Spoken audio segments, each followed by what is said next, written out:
Rehan motivation থেকে শুভেচ্ছা, সেই সাথে প্রত্যাশা। ভিডিও ভালো লাগলে সাবস্ক্রাইব করে সাথে থাকুন। প্রতিনিয়ত নতুন কিছু পেতে পারেন। আমরা অনেকেই কষ্ট পাই, কিন্তু সব কষ্ট চিৎকার করে ওঠে না। কিছু কষ্ট নিঃশব্দ হয়, নীরব থাকে। বাইরে আমরা স্বাভাবিক থাকি, কিন্তু ভেতরে এক অদৃশ্য যুদ্ধ চলে, নিজের সঙ্গে, ভাগ্যের সঙ্গে। এই নীরব কষ্টই কিন্তু আমাদের তৈরি করে। যখন কেউ বোঝে না, তখন আমরা নিজেকেই বুঝতে শিখি। যখন কেউ পাশে থাকে না, তখন আমরা নিজের শক্তি খুঁজে পাই। এই নীরবতা আমাদের ভিতরকার সম্ভাবনার সাথে সংযোগ ঘটায়।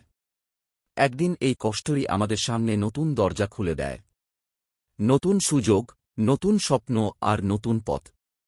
ভিডিও ভালো লাগলে সাবস্ক্রাইব করে সাথে থাকুন। প্রতিনিয়ত নতুন কিছু পেতে পারেন। ধন্যবাদ। তাই যদি কখনো মনে হয় তুমি একা, মনে রেখো, এই নিঃশব্দ সময়টাই তোমার জীবনের সবচেয়ে শক্তিশালী প্রস্তুতির সময়। নীরব কষ্ট মানে পরাজয় নয়, বরং এটা সম্ভাবনার বীজ। শুধু ধৈর্য ধরো, বিশ্বাস রাখো নিজের ওপর। আলো ঠিকই আসবে। শেষ পর্যন্ত শুনছেন, নিশ্চিত অনুধাবন করতে পারবেন, জীবন সাহিত্য গ্লানি থাকতে পারে, তবুও এগিয়ে যেতে হবে। ভিডিও ভালো লাগলে লাইক করে সাথে থাকবেন। প্রেরণা দিন, নতুন দিনের সম্ভাবনা নিয়ে কথা চলবে। শুভকামনা।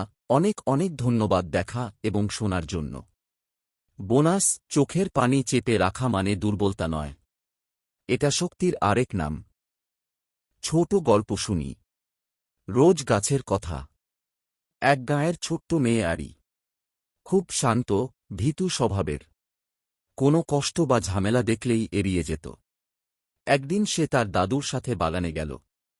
সেখানে একটা গোলাপ গাছ ছিল, অনেক কাঁটা, কিন্তু মাঝে মাঝে এক দুটা ফুল ফুটত।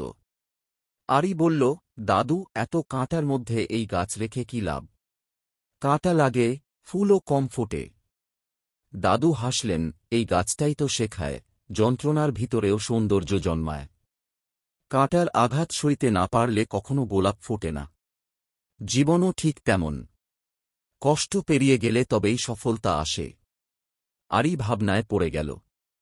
পরদিন থেকে সে আর ভয় পেত না। পড়াশোনার চাপ, খেলায় হার, সবকিছু সাহস করে মোকাবিলা করত। বছর শেষে স্কুলে প্রথম হল।